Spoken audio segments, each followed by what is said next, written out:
Hello everyone, हमारे YouTube channel I T I trainer theory में आपका स्वागत है। आज आपके लिए लेकर आए हैं नई वीडियो। आज की जो वीडियो है हमारी नर्लिंग टूल एवं नर्लिंग के ऊपर है। तो वीडियो देखने से पहले हमारे चैनल को सब्सक्राइब ज़रूर करें, बेल आइकन दबाएं ताकि नई वीडियो के साथ आपको नोटिफिकेशन मिल जाए। सबसे पहले हम नर्लिंग की बात करेंगे। नर्लिंग जो होती है हमारी एक प्रकार की कटिंग क्रिया नहीं होती है। यह क्रिया जो होती है टूल को प्रेस करके, यानी टूल को हम दबाव देकर किसी सिलिंड्रिकल जॉब के ऊपर करते हैं, किसी गोल जॉब के ऊपर यह क्रिया की जाती है। यह एक प्रकार की फॉर्मिंग क्रिया होती है, एक कटिंग क्रिया नहीं होती है। इससे जो है ना मजबूती से नर्लिंग करने के बाद हम जॉब को मजबूती के साथ पकड़ सकते हैं। तो हमारे किसी सिलिंड्रिकल जॉब के ऊपर कुछ उभार बनाए जाते हैं जो स्ट्रेट होते हैं या एक दूसरे के क्रॉस में होते हैं, उसको हम नर्लिंग कहते हैं। नर्लिंग के हमारे क्या उद्देश्य होते हैं, किस उद्देश्य किस पर्पज़ के लिए हमारी नर्लिंग बनाई जाती है। तो इसमें जो है पार्ट को मजबूती से पकड़ने के लिए हम नर्लिंग करते हैं। जैसे हमारा माइक्रोमीटर में रैचेट स्टॉप होता है, उसको हम घुमाते हैं तो रैचेट स्टॉप के ऊपर हमारी नर्लिंग होती है, तो उसको हम आसानी से उंगलियों में हमारी ग्रिप हो जाता है। तो अच्छी मजबूत पकड़ के लिए हम नर्लिंग करते हैं। जॉब को सुंदर दिखाने के लिए भी हम नर्लिंग करते हैं। कुछ जो हमारे बाहर दिखाने वाले होते हैं, जो बाहर रखे होते हैं, उनके ऊपर हम नर्लिंग करें तो देखने में अच्छे लगते हैं।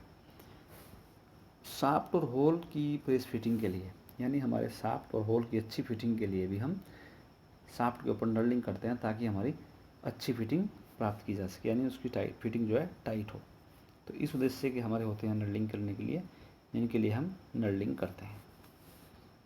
नर्लिंग के टाइप्स, नर्लिंग कितने टाइप्स की होती है अकॉर्डिंग टू पैटर्न, यानी आकृति के अनुसार हमारी नर्लिंग कितने प्रकार की होती है। सबसे पहले आती है हमारी स्ट्रेट नर्लिंग। स्ट्रेट नर्लिंग में क्या होती है कि हमारी सीधे लाइनें होती है, जैसे आपको फिगर में दिखाई गई है। ये हमारी स्ट्रेट नर्लिंग है और ये सिंगल रोलर द्वारा या डबल रोलर के द्वारा की जाती है। ये हमारा रोलर है, इसके ऊपर जो है ना दांते कटे हुए हैं, इसको हम स्ट्रेट नर्लिंग बोलते हैं। क्रॉस नर्लिंग, क्रॉस नर्लिंग में क्या है कि स्क्वायर पैटर्न होते हैं हमारे, जैसे ये स्क्वायर हमारे यहाँ पर क्रॉस यहाँ पर दिखाई गई है, तो इसमें जो है ना वर्गाकार होती है हमारी, इसके रोलर के द्वारा सेट की जाती है। इनमें एक रोलर जो है, एक रोलर पर जो दांते बने होते हैं वो सीधे, जरा दूसरे जो रोलर होता है उसके ऊपर 90 डिग्री के कोण में दांते बने होते हैं। दो रोलर होते हैं, एक पे दांते सीधे होते हैं और दूसरे नल पे 90 डिग्री के कोण पर दांते कटे होते हैं, तो इसको हम क्रॉस नर्लिंग कहते हैं। फिगर में आपको डायमंड नर्लिंग भी दिखाई गई है, तो डायमंड नर्लिंग पर हम आगे बात करेंगे। ये हमारी डायमंड नर्लिंग है। इसमें जो है ना डायमंड सेपर्ड पैटर्न कहते हैं, यानी इसमें रोलर के सेट के द्वारा कहते हैं। इसमें एक रोलर के दांते लेफ्ट हैंड, यानी एक के हमारे लेफ्ट हैंड होते हैं और दूसरे के हमारे राइट हैंड, एक दूसरे के क्रॉस में होते हैं, इस तरह के बने होते हैं जैसा आपको ऊपर फिगर में हमारी दिखाई गई है। तो इसको हम डायमंड नर्लिंग बोलते हैं। एक रोलर पर दांते लेफ्ट हैंड में और दूसरे पे राइट हैंड में कटे होते हैं, रोलर पर दांते कटे होते हैं। नेक्स्ट है हमारी कॉनकेव नर्लिंग। इस प्रकार की जो नर्लिंग होती है वो कन्वेक्स नर्ल, यानी कन्वेक्स जो हमारा टूल होता है कन्वेक्स की तरह का, उसके द्वारा की जाती है।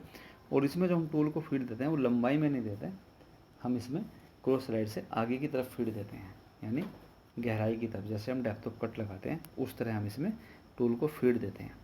लंबाई में हमें टूल कभी भी नहीं देनी चाहिए। जैसे कॉनवेव हमारी ये यहाँ पर यू आकार का ऐसे दिखाया गया है, इसमें हमारे नर्लिंग कटी हुई है यहाँ पर इस तरह की। नेक्स्ट है हमारा कन्वेक्स नर्लिंग। कन्वेक्स नर्लिंग में क्या है कि इस प्रकार की नर्लिंग जो होती है कन्वेक्स सतह पर कनकेव नर्ल, यानी कनकेव जो है रोलर प्रयोग किया जाता है, जिसके द्वारा हम कन्वेक्स नर्लिंग करते हैं। जैसा आपको फिगर में दिखाया गया है यहाँ पर, ये हमारा कौन सी नर्लिंग है, ये हमारी कन्वेक्स नर्लिंग है जो कॉनकेव नर्ल के द्वारा की जाती है। यानी इसमें हमारा इस तरह का यू उल्टा यू आता है, जो ये उभार आता है हमारा इसमें, और इसमें जो है ना हमारे इस तरह के बने होते हैं और इसमें इस तरह के दांते कटने के बाद हमारी नर्लिंग बनती है। ये हमारा कन्वेक्स नर्लिंग है।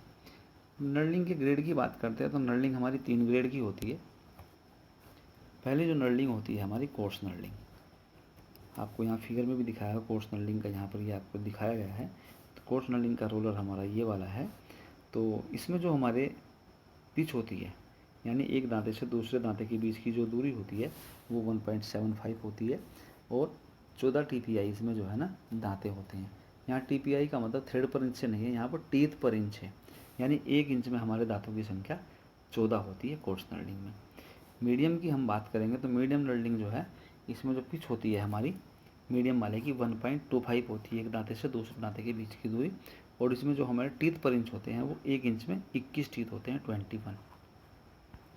और फाइन नर्लिंग की बात करेंगे तो फाइन नर्लिंग जो होती है इसमें हमारी 0.75 पिच होती है हमारी इसकी, और इसमें जो TPI होते हैं वो उसमें 1 इंच में 33 टीथ होते हैं, 33 दांतें होते हैं। तो ये हमारे 3 प्रकार के ग्रेड होते हैं। कोर्स वाले में 1.75 मिलीमीटर की पिच होती है और 14 TPI टीथ होते हैं मतलब, और मीडियम में 1.25 mm की पिच होती है और 21 टीथ होते हैं पर इंच में। फाइन में हमारे 0.75 की पिच होती है और 33 टीथ पर इंच होते हैं। तो तीनों रोलर आपको दिखाए गए हैं ये आपको फिगर में।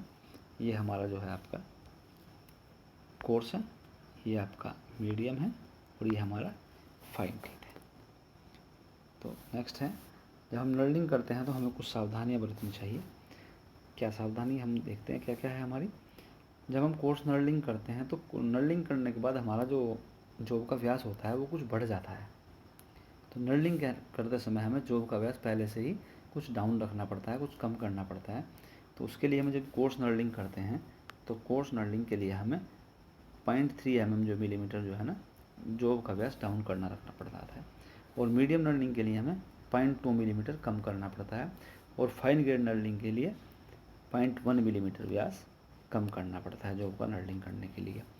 यदि हमारा नर्लिंग जो है बहुत ज़्यादा उभर के आ रही है तो हम अकॉर्डिंग टू प्रैक्टिकल, यानी हमारा हाथ का दबाव कितना चल रहा है, कितना प्रेशर ज़्यादा लग रहा है, यदि कुछ ज़्यादा आ रहा है तो उसके अकॉर्डिंग हम उसको कम ज़्यादा भी कर सकते हैं। ये हमारा थ्योरेटिकल साइज़ है कि इतना हमें कम करना ही करना है। लेकिन यदि हमें कोई किसी तरह की कोई प्रेस ज़्यादा हो रही है, हमारा क्रॉस स्लाइड से फीड यदि दबाव ज़्यादा पड़ रहा है, फीड प्रेशर ज़्यादा दिया जा रहा है, तो उसको हम जो है ना कम ज़्यादा भी कर सकते हैं। वो अकॉर्डिंग टू प्रैक्टिकल होता है। और नर्लिंग करते समय सबसे बड़ी सावधानी ये रखनी है कि उसमें कूलेंट का प्रयोग होते रहना चाहिए।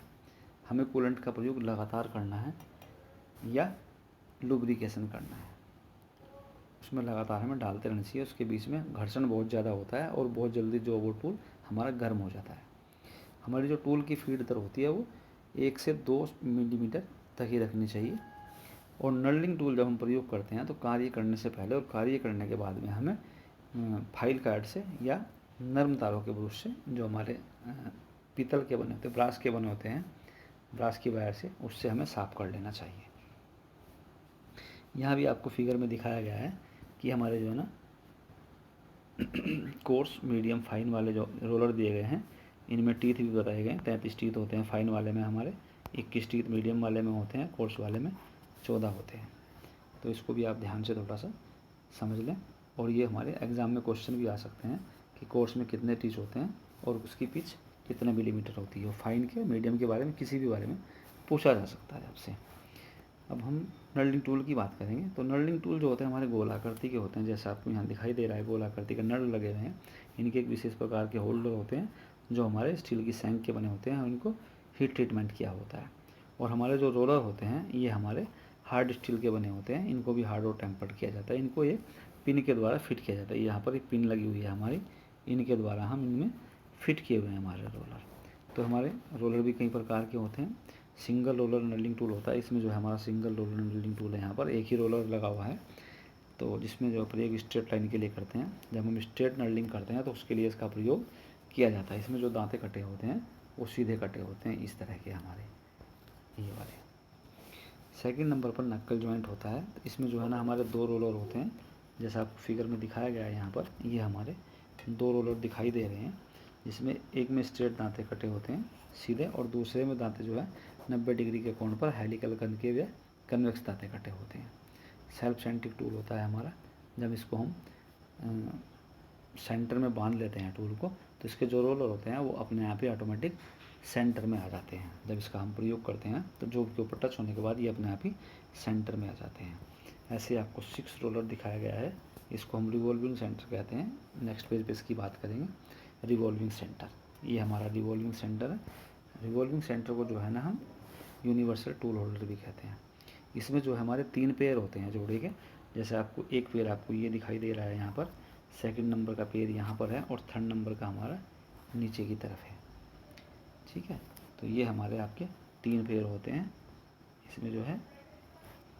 तो कोर्स, मीडियम और फाइन पिच के तीनों रोलर का सेट होता है, मतलब 2 रोलर का एक सेट होता है, तो 3 सेट इसमें लगे हुए हैं। इसको घुमाने के बाद हम कहीं भी सेट कर सकते हैं। और इसकी पिवट पिन भी हार्ड स्टील की बनी हुई होती है। जो ये पिनें डली होती हैं इसमें आपकी, ये इसमें हार्ड स्टील की बनी होती है। और इसमें 2 का पेयर बनता है। इसमें हमारी रफ नर्लिंग भी है, मीडियम भी है और फाइन पिच भी है, यानी कोर्स पिच की भी है और मीडियम वाले भी हैं और फाइन पिच के भी है। ये भी अपने आप ऑटोमेटिक हमारा, हम जो टूल को जो है जॉब के सेंटर में बांधते हैं, लेकिन हमारे जो रोलर हैं जब हम जॉब के साथ टच करते हैं तो वो अपने आप ऑटोमेटिक सेंटर में आ जाते हैं। इसको रिवॉल्विंग नर्लिंग टूल भी कहते हैं, क्योंकि ये चारों तरफ घूम जाता है। इसका पहिया जो है ना, ये जो रोलर लगे हुए हैं ये आपस में किसी भी तरफ घुमा सकते हैं। तो आज का हमारा जो चैप्टर था नर्लिंग टूल और नर्लिंग टूल होल्डर, नर्लिंग और नर्लिंग टूल होल्डर। तो उम्मीद करता हूँ कि आप लोगों को आज के चैप्टर से काफ़ी कुछ सीखने को मिलेगा। आपकी कुछ क्वेरी होगी तो आप कमेंट बॉक्स में ज़रूर बताएं। और नई वीडियो के लिए भी हमें प्रेरित करें कि हम आपके लिए किस तरह की वीडियो बनाएं। और हमारे चैनल को ज़्यादा से ज़्यादा सब्सक्राइब करें, बेल आइकन दबाएं। Thank you, all the best.